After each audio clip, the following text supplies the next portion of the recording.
Olá, meu nome é Ariana Águida Lopes de Paula. Eu sou mestre em Letras pela Universidade Federal de Viçosa e eu trouxe para apresentar aqui um recorte da minha pesquisa de mestrado, e essa apresentação se intitula Adaptação de obras infantis para a literatura surda. Então, quando a gente fala de literatura surda, nós podemos entender através dessa citação de Mourão, que ela é parte da cultura surda. E o que seria essa cultura surda? São as experiências visuais, a utilização da Libras, são as formas, as maneiras que o surdo apreende o mundo, como ele enxerga, como ele entende esse mundo, e ele vai manifestar isso culturalmente de diversas maneiras, e dentre elas a literatura surda.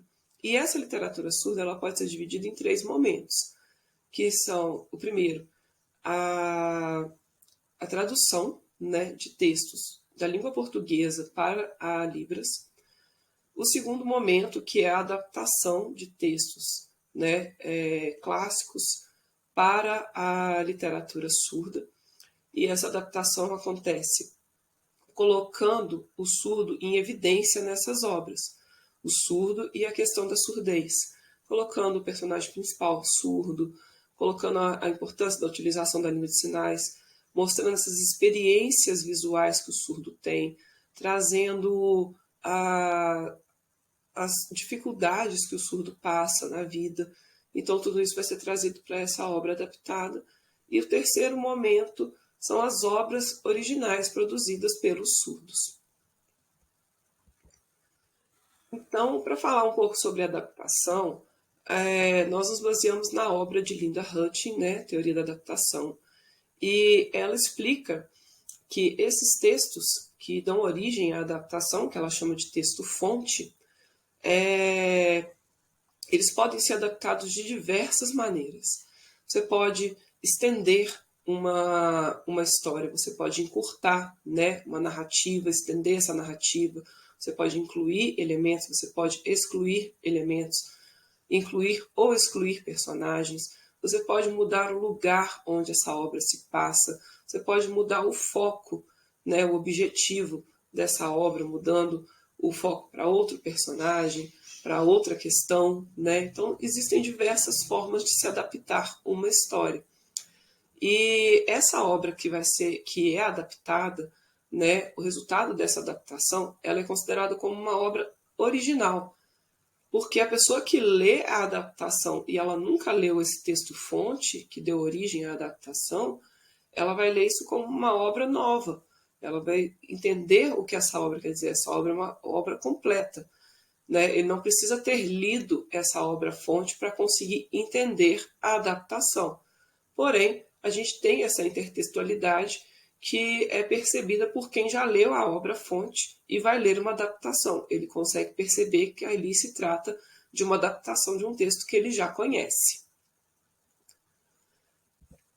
Passando agora para a análise de uma das obras que eu utilizei na minha pesquisa, o Patinho Surdo, que é baseado, é uma adaptação da obra Patinho Feio.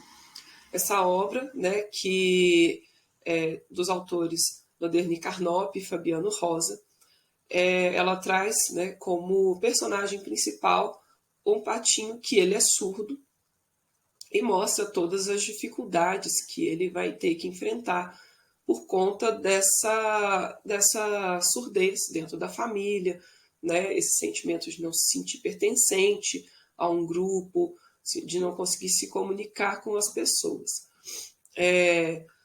Essa é a capa do livro. Nessa outra imagem, nós podemos perceber, são as ilustrações que tem dentro do livro. É um livro com muitas ilustrações, e mesmo nessas ilustrações nós percebemos elementos que pertencem à cultura surda, que pertencem às experiências visuais do surdo. Um exemplo, nós temos aí os dois patinhos que são surdos e estão conversando. Então, as asas deles tomam o formato de uma mão, e nós temos os tracinhos em volta dessa mão que indicam o movimento, indicam que eles estão sinalizando, que eles estão conversando. As expressões faciais também são muito ricas nesse livro, nessa obra, né? Vocês podem perceber. É uma obra, as ilustrações são todas em preto e branco, com esse traço como se fosse feito de lápis. E os textos são bem curtos, ele é bem objetivo nessa parte da língua portuguesa, porque pensando que essa história é voltada para uma criança surda, a língua portuguesa é a segunda língua dessa criança. Então, os textos são mais curtos porque o objetivo aqui é trabalhar bem essa questão das imagens e das expressões e tudo que faz parte dessa cultura surda. Aqui nós temos outra imagem que é a mamãe cisne, né, que é a mãe, né, que o patinho surdo conhece como mãe, né, inicialmente na história, assim como na história do patinho feio, ele nasce num ninho de um ninho errado, né? Então aquela não é a família dele. E aqui ela sai para poder nadar com os filhotes, o patinho surdo vai junto e ela está ensinando canções para os filhotes. E o patinho se sente excluído, né, nesse momento, porque ele é surdo, ele não consegue ouvir o que a mãe está falando, ouvir as canções e participar ali daquela interação familiar. Então ele se sente excluído, ele se sente não pertencente àquela família, não pertencente àquele grupo, né? E ele se pergunta, né, qual que é o meu lugar nesse mundo? Será que eu não sou dessa família? Será que eu não pertenço a esse lugar?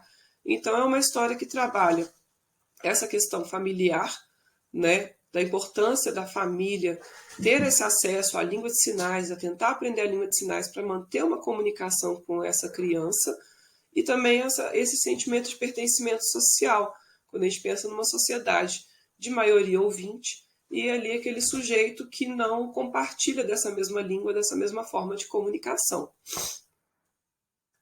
Nessa outra imagem, nós temos já o patinho, né, junto com a sua família, os patinhos surdos, feliz por ter encontrado a sua família, encontrado um grupo de pessoas com quem ele consegue se comunicar na língua de sinais, que para ele é uma língua muito mais natural.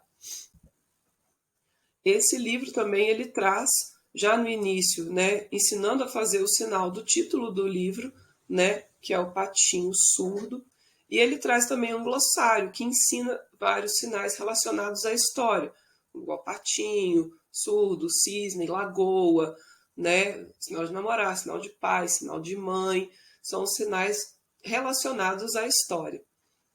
E aí, essa adaptação acontece, além de ter a inclusão do personagem principal surdo, né, e dela ter mudado o local onde se passa essa história, porque ela se passa num lago lá no Rio Grande do Sul, nós temos também uma diminuição da narrativa e do número de personagens.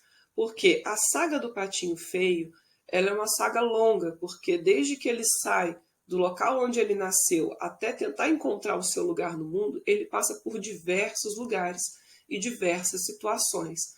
Já no Patinho Surdo, ele não sai desse lago.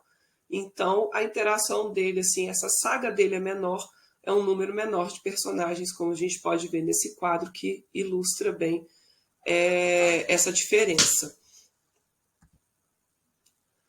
As considerações finais, né? A nossa pesquisa ela engloba essa questão da cultura e da identidade surdas, né? Passando pelo viés da literatura infantil adaptada, né, da língua portuguesa para esse grupo linguístico. Nós temos aqui uma busca, né, por uma contribuição para uma literatura inclusiva, né, de levar essa literatura para a sala de aula, para que esse aluno se sinta incluído, né, para que ele conheça histórias que são semelhantes a ele, que ele tenha ali um mundo que é semelhante ao dele, para ele conseguir fazer essa apreensão de mundo que a história mostra.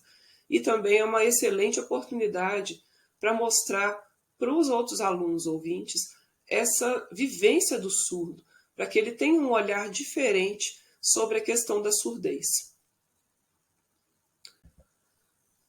Aqui estão as referências, vocês podem acessar as referências completas da minha dissertação através desse QR Code, porque assim, para ficar mais fácil, eu agradeço pela atenção.